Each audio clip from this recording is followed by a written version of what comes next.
สบายดีข้าพเจ้าซื่อหลีเยซูหัวซึ่งมื้อนี้จะมีอีกบุคคลหนึ่งที่เพิ่นมีปัญหาสุขภาพเกี่ยวกับระบบกระดูกหรือประดงคอ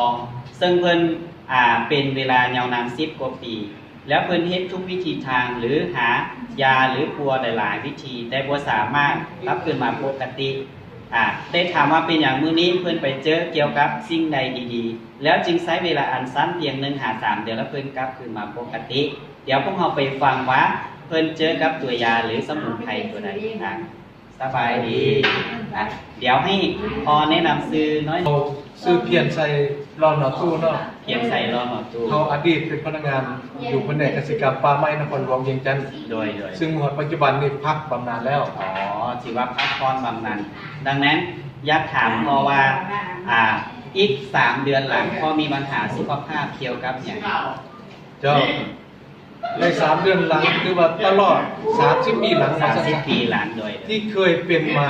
คือประดงข้อแล้วประดงข้อแล้วตัวเองก็ไปพวงทุกบ่อนโดยบ่อนใดหมู่ว่าผลิตภัณฑ์แบรนด์ดีมันไปสอบมาบวชตัวเองแต่เราบ่ตอบโจทย์บ่สามารถตอบโจทย์ได้ก็เจ็บมาตลอดกินยาแล้วดีแล้วก็เศร้ากินและสุดท้ายข้าพเจ้าก็เลยมาพบกับดร.ผู้หนึ่งที่ว่าอดีตเพิ่นอยู่ศูนย์บำบัดสมสง่าแล้วหลังจากที่มาพบทานหมอหรือด็อกเตอร์เพิ่นแล้วเพิ่นได้แนะนำเกี่ยวกับสิ่งดีๆให้จังไหนเพิ่นได้แนะนำให้มันใช้ซินิตินนี่เป็นหมอสุดนี้เลยเป็นหมอสุดนี้เลยให้พอแนะนำนิดนึงว่าหลังจากมาใช้สุดนี้แล้วมีอาการดีขึ้นจังไหนขอจะเอาอดีตก่อนเนาะว่าเคยกลัวมาทุกอย่างจนตนเองหมดกำลังใจขึ้นว่าหลังจากที่60 ปีต่อไปแล้วอาจต้องท่าแต่มือจะจบชีวิตแต่มาพบกับซินิตินแล้วรู้สึกว่าตนเองมีแรงขึ้นดีขึ้นมีชีวิตใหม่ฉันใส่จากในไซเคิลสุดทับอิฐของเดือนทับอิฐนั้นหลังจากใส่มาได้ประมาณ2 อาทิตย์ก็เริ่มรู้สึกว่าเจ็บประดุมข้อเนี่ยปวดแล้วเจ็บแท้ๆใส่ผลิตภัณฑ์ตัวนี้นี่สรุปว่ามาใส่ผลิตภัณฑ์เซริตินภายใน1-2 อาทิตย์แล้วมันจะปฏิกิริยาทำลายพวกโปรตีนแล้วมันเจ็บหลายขึ้นกว่าเก่าเป็นบ่แม่นแล้วดังนั้นช่วงเวลาที่1-2 อาทิตย์มันเจ็บแล้วหลังจากนั้นแล้วมันดีขึ้นจากไหนหลังจากนั้นอาทิตย์หนึ่งต่อมาอาการเจ็บมันก็เริ่มทุเลาลงถือว่าอาทิตย์ที่3เป็นบ่แม่นแล้วโดยและในอาทิตย์ที่4รู้สึกว่าตัวเองยากคล่องกว่าเก่าและตอนนั้นก็รู้สึกว่าอยากกินข้าวได้หลายและทางดีคือหลังแอลเจ็บหลังเจ็บแอลที่เคยเป็นมาบ่เจ็บสุดยอดอีหลีและก็ยาที่เคยเอาติดตัวมา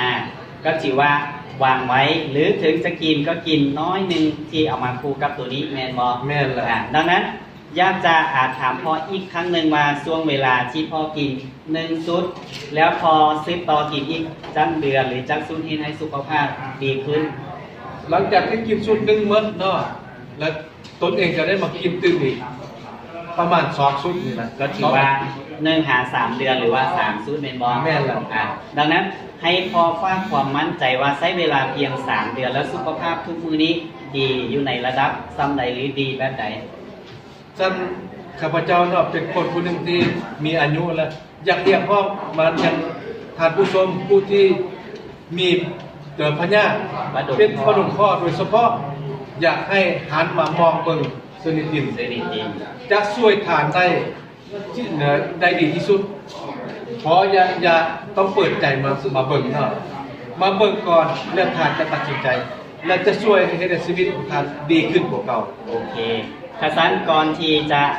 จบวิดีโอนี้เดี๋ยวพวกเราไปเบิ่งตัวจริงเพื่อนว่า10 ปากว่าบ่เท่าตาเห็น10 ตาเห็นบ่เท่ากับเฮาได้เบิ่งตัวจริงได้ทดลองดังนั้นพวกเราลองมาเบิ่งว่าพ่อของพวกเรามีสุขภาพดีขึ้นแล้วอย่างได้แบบใดเดี๋ยวมาเบิ่งนำกัน